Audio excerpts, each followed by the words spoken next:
Important बात क्या है, इन डॉक्यूमेंट्स का अवश्य ध्यान रखें, क्योंकि अगर मेडिकल और डीवी साथ में करा दिया फिजिकल के, तो आपको डॉक्यूमेंट्स का एक आइडिया होना चाहिए कि हमारे पास क्या क्या होने चाहिए।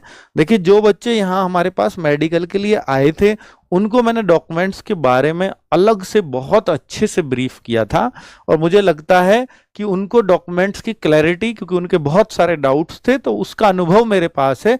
मैं उन सारे डाउट्स को आपको एक एक करके क्लियर करता हूं। तो मेरे भाई, डॉक्यूमेंट्स को देखना।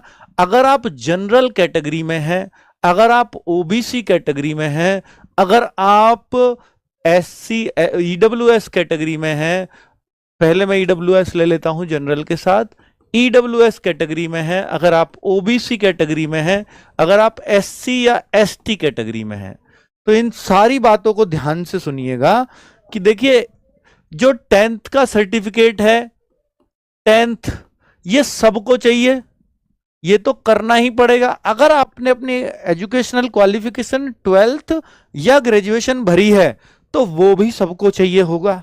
अगर आपने भरी है तो उसको साबित करना पड़ेगा।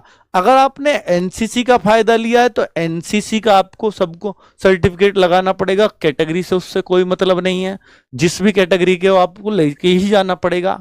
अगर आपने स्पोर्ट्स का कोई सर्टिफिकेट लगाया तो वो लेके जाना पड़ेगा। अगर आप एक्स सर्विसमैन है तो वो लेके जाना पड़ेगा। अब छोड़िए, तो कॉमन बच्चे के लिए 10th का सर्टिफिकेट सबको चाहिए। इसके बाद देखिए, अगर आप कास्ट, डोमिसाइल की बात करता हूं मैं, जो सबसे इंपॉर्टेंट चीज है, डोमिसाइल सर्टिफिकेट। ये अगर जनरल वाले को कुछ लेकर के जाना पड़ता है अपने साथ, तो डोमिसाइल जरूर लेकर के जाना पड़ता है जनरल वाले बच्चे को भी, क्योंकि आप किस स्टेट के हो ये तो आपको साबित करना ही पड़ेगा, तभी आप उस स्टेट की वैकेंसीज के लिए एलिजिबल हैं, वरना नहीं है। तो यानी डोमिसाइल सर्टिफिकेट हर कैटेगरी के बच्चे को लेकर के जाना ही होगा। ठीक है, अब मैं कास्ट सर्टिफिकेट की बात करता हूं। कास्ट सर्टिफिकेट की एक एक करके बता रहा हूं।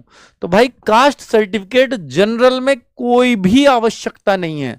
जनरल कैटेगरी के बच्चे को कोई कास्ट सर्टिफिकेट की आवश्यकता नहीं होती। अब मैं ईडब्ल्यूएस की बात करता हूं। तो ईडब्ल्यूएस सर्टिफिकेट तो चाहिए, पर कास्ट सर्टिफिकेट नहीं चाहिए। कोई कहे सर मैं ईडब्ल्यूएस कैटेगरी में आता हूं, पर मैं क्या कास्ट भी बनवा के ले जाऊं, क्या मैं आय प्रमाण पत्र भी बनवा के ले जाऊं? नहीं, इनकम सर्टिफिकेट और आपको कोई भी ऐसा सर्टिफिकेट यानी जो इससे अलग हो ईडब्ल्यूएस से, वो नहीं चाहिए होता है। लेकिन ईडब्ल्यूएस सर्टिफिकेट चाहिए आपको। समझ में आ गई?